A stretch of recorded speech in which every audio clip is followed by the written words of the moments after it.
The last photo of Livy Lewis shows a young woman smiling under dim party lights, unaware that within hours her life would be violently erased. It was supposed to be just another night. Music, friends, laughter, and the careless comfort of youth. But by sunrise, Livy would be dead, her body abandoned on a quiet Texas road, and the man last seen with her would vanish into the darkness. What happened inside that house would trigger a manhunt stretching across state lines, unraveling a story of deception, fear, and a chilling escape that no one saw coming. Livy Lewis was only 21 years old. To those who knew her, she was vibrant, outspoken, and deeply loyal to the people she loved. She had a laugh that filled rooms and a presence that made others feel seen. Raised in Texas, Livy was close to her family, especially her mother, who described her as strong-willed but soft-hearted, someone who wore confidence on the outside but cared deeply beneath it. Livy had dreams of independence, of love, of building a future that felt entirely her own. Like many young adults, she was still figuring life out, balancing freedom with responsibility, excitement with caution. On the evening of January 31st, 2020, Livy did what countless young people do every weekend. She went to a party.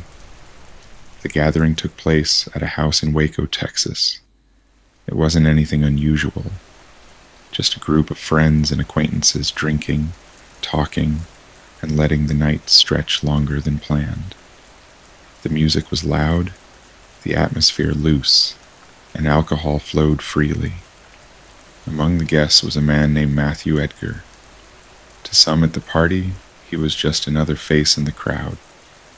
To Livy, he seemed friendly, familiar enough to trust.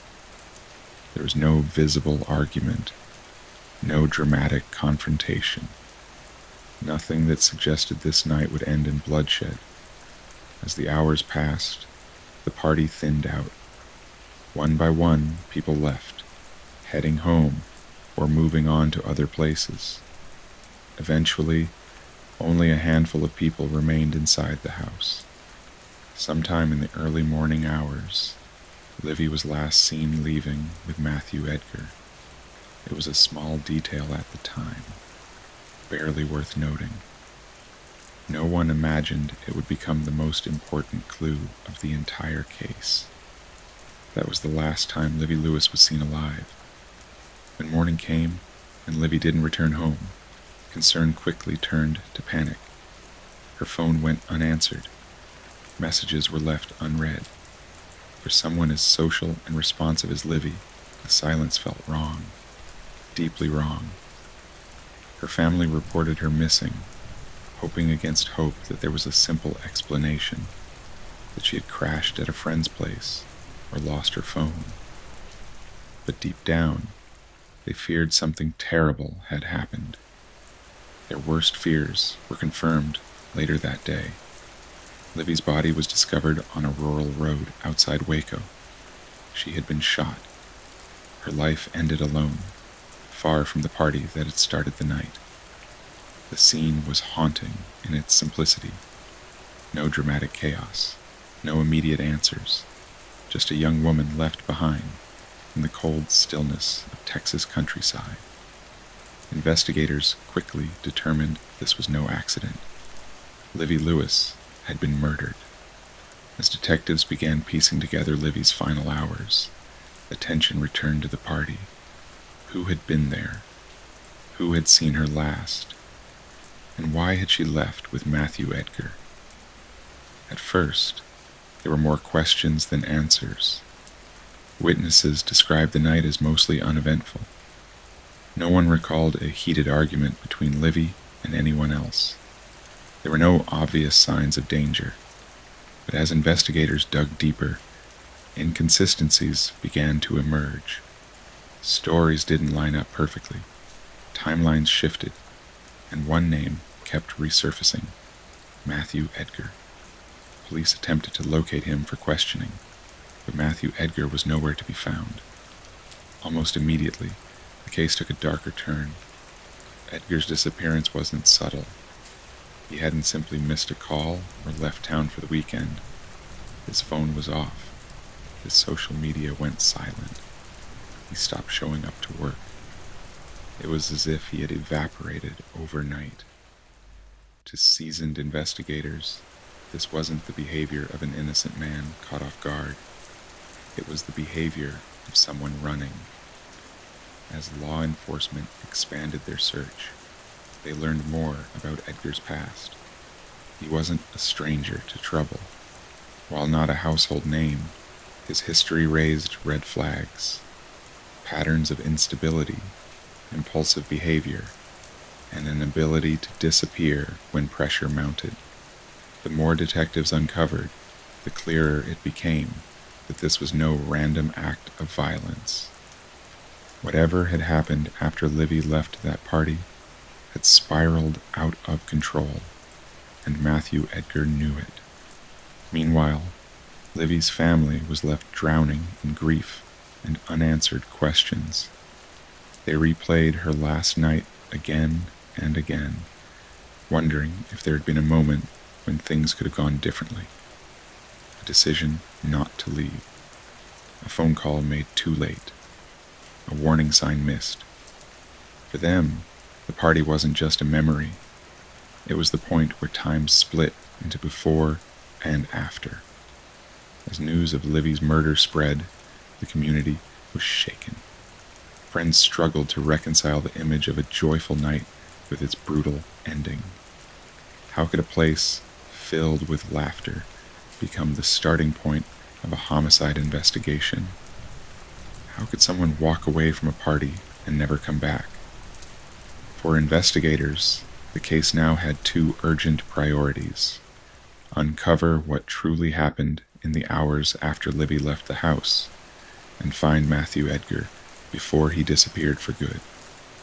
But as the search intensified, Edgar stayed one step ahead, slipping through cracks, crossing boundaries, and turning a murder investigation into a full-scale manhunt. And somewhere along the way, the truth became even more disturbing than anyone expected. Because the more detectives learned, the clearer it became that Livy's death wasn't just the result of one terrible decision. It was the final act of a night filled with secrets, lies, and a man who would do anything to stay free. As the investigation into Livy Lewis's murder intensified, detectives quickly realized they were chasing shadows. The physical crime scene offered little beyond the undeniable truth that Livy had been shot and left on the roadside. There were no eyewitnesses to the killing itself, no surveillance cameras capturing the final moments, and no weapon recovered nearby. Instead, the case would hinge on something far more fragile: human memory, conflicting statements, and the movements of a man who no longer wanted to be found. From the beginning, Matthew Edgar stood at the center of the investigation, not because police had direct proof, but because of one simple fact. He was the last known person seen with Livy Lewis. In homicide investigations, that detail alone can change everything. But at first, detectives were careful. Being the last person with a victim does not automatically make someone a killer. People panic. People run. People lie for reasons that have nothing to do with murder. Or so it seemed. Police began interviewing partygoers again, this time with sharper focus. Who saw Livy leave? What was her state of mind? Was she intoxicated? Upset? Afraid? Some witnesses recalled Livy drinking, but not excessively. Others said she seemed relaxed, comfortable. No one remembered her arguing with Edgar. No one heard her ask for help. The absence of chaos made the crime even more unsettling. Whatever happened afterward had unfolded quietly, out of sight, in a space where Livy was completely vulnerable. Then came the red herrings. Early rumors suggested Livy may have left the party with someone else later that night. Another theory hinted at a possible drug deal gone wrong. Anonymous tips flooded in, some vague, some contradictory, some clearly fueled by speculation rather than fact. One name after another surfaced briefly, only to collapse under scrutiny. Each dead end drained time and energy while Livy's family waited, trapped in a nightmare of uncertainty. Meanwhile, Matthew Edgar remained missing. As days passed, investigators shifted their focus from questioning to pursuit. Edgar was no longer just a person of interest. He was officially considered a fugitive. Authorities believed he had access to vehicles, cash, and possibly weapons. Every hour he stayed free increased the risk. Not only that he might escape justice, but that he might hurt someone else. Behind the scenes, detectives quietly rebuilt Edgar's timeline. Cell phone records revealed movement inconsistent with innocence. While Livy's phone went silent, Edgar showed brief bursts of activity, followed by long gaps, classic signs of someone trying to avoid detection. Surveillance footage from gas stations and highways painted a disturbing picture. Edgar wasn't wandering aimlessly. He was traveling with purpose, crossing city lines, then state lines, putting distance between himself and Texas. As this information came to light, the red herrings fell away one by one. The investigation narrowed, and with that narrowing came a chilling realization. Livy's death had not been spontaneous. There were indications of planning, or at least of decision-making under pressure. Something had happened after they left that party. Something irreversible. For Livy's family, every new detail felt like another wound. They watched press conferences, scanned headlines, and waited for a phone call that could come at any moment. Her mother spoke publicly, her voice trembling but determined, pleading for answers, pleading for Edgar to turn himself in. She was loved, she said. She mattered. Those words echoed across news broadcasts, a reminder that behind every crime statistic is a human life violently cut short. As the manhunt expanded, Edgar's behavior grew more erratic. He ditched vehicles. He avoided major cities. He stayed off the grid as much as possible. Investigators believed he was constantly moving, sleeping in unfamiliar places, fueled by fear and adrenaline. To them, this wasn't the behavior of a man wrongly accused. It was the behavior of someone who knew exactly what he was running from. Then came the moment that shifted everything. Authorities received a tip placing Edgar hundreds of miles away from the crime scene. He had been spotted, briefly, before disappearing again. The confirmation sent shockwaves through the investigation. This was no longer a local case. It was now a multi-state pursuit. Law enforcement agencies across the country were alerted. Edgar's face circulated nationwide, his name tied forever to the death of Livy Lewis. But still, the central question remained unanswered. What happened that night? Inside police interrogation rooms, detectives worked backward, reconstructing the unseen hours after the party ended. They theorized scenarios, arguments escalating, fear turning into violence, a single moment of rage followed by irreversible consequences. But theories were not enough. They needed proof. Something tangible. Something that could withstand scrutiny in a courtroom. And slowly, piece by piece, that proof began to emerge. Digital footprints, witness statements, forensic details, all aligning toward a single narrative. The more evidence surfaced, the harder it became to deny that Livy Lewis did not simply cross paths with danger that night. She trusted the wrong person, and that trust may have cost her everything. As Edgar continued to run, investigators closed in. They tracked financial records. They monitored known associates. They watched, waited, and prepared, because they knew one thing for certain: no one can stay hidden forever. And when Matthew Edgar was finally found, the truth would come with him. But the truth, as it turned out, was darker than anyone imagined. For weeks, Matthew Edgar stayed one step ahead of law enforcement, moving like a ghost across the American landscape. But the thing about running from the truth is this: every mile only delays the inevitable, because guilt leaves a trail, and eventually, that trail leads back to the crime itself. The breakthrough came not from a dramatic confession, but from something far quieter: data. Digital evidence doesn't forget. It doesn't panic. It doesn't lie. Investigators meticulously analyzed Edgar's phone records, vehicle movements, and witness timelines. When overlaid, the pattern was unmistakable. The route Edgar traveled after leaving the party aligned chillingly with the location where Livy Lewis's body was found. The timing matched. The silence matched. And most damning of all, there were no signs that anyone else had been with Livy after she left with him. The red herrings dissolved completely. This was no longer a case of speculation. It was a case of convergence. As pressure mounted, Edgar's world began to shrink. Law enforcement agencies coordinated across state lines, sharing updates in real time. His name was flagged nationwide. And then finally, after weeks on the run, Matthew Edgar was captured, hundreds of miles from where Livy's life had ended.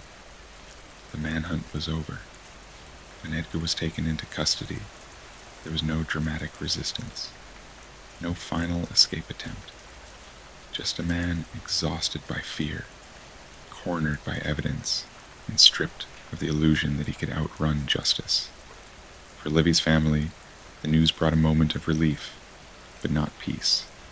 Relief that he could no longer run. Relief that he could no longer hurt anyone else. But peace would not come easily, not after what had been taken from them. As the case moved toward trial, the full weight of the evidence came into focus. Prosecutors laid out a narrative that was methodical and devastating. They argued that after leaving the party, something changed. Whether it was an argument, a perceived rejection, or a loss of control, prosecutors maintained that Edgar shot Livy and left her on the roadside, alone, injured, and helpless. Instead of calling for help, instead of taking responsibility, he chose to flee. That decision, to run rather than face what he had done, became a central theme of the case. In court, Livy Lewis was no longer just a name in a headline. She became a daughter, a friend, a young woman with a future that would never arrive. Her family sat through testimony describing her final moments, forced to relive the worst night of their lives in excruciating detail. Photos, timelines, distances measured in miles and minutes, all cold, precise reminders of how quickly everything had been destroyed. Matthew Edgar eventually pleaded guilty to murder. There was no trial filled with dramatic twists, no surprise witness, no last-minute reversal. Just an admission that confirmed what investigators had known for months. The man who left that party with Livy Lewis was responsible for her death. At sentencing, the courtroom was heavy with emotion. Livy's loved ones spoke directly to the man who had taken her life. They talked about birthdays that would never be celebrated, calls that would never be answered, futures erased in an instant. Their words were not filled with rage, but with grief, deep, aching grief that no prison sentence could ever truly address. Edgar was sentenced to decades behind bars. For the justice system, the case was closed. For Livye's family, the pain remained. In the aftermath, questions lingered, not about who did it, but about how easily an ordinary night became a tragedy, a party, a decision to leave, a moment of trust. Livye didn't walk into danger expecting violence. She walked into it believing she would be safe. And that is what makes her story so haunting. Because it could have been anyone. The house where the party took place returned to normal life. The road where Livye was found grew quiet again. Traffic passed. Seasons changed. But for those who loved her, time stopped that night. Every memory became a before and after marker. Before Livye left the party, after she never came home, Matthew Edgar will spend most of his life behind prison walls, his freedom exchanged for concrete, steel, and silence. But Livye Lewis will never get to live the life she was just beginning to build. That imbalance between punishment and loss is something the justice system can never truly fix. Her story now lives on in headlines, court records, and documentaries like this one, not as entertainment, but as a warning, a reminder, a name that should not be forgotten. Because Livye Lewis was more than a victim. She was a young woman who trusted the wrong person on the wrong night. And that trust cost her everything.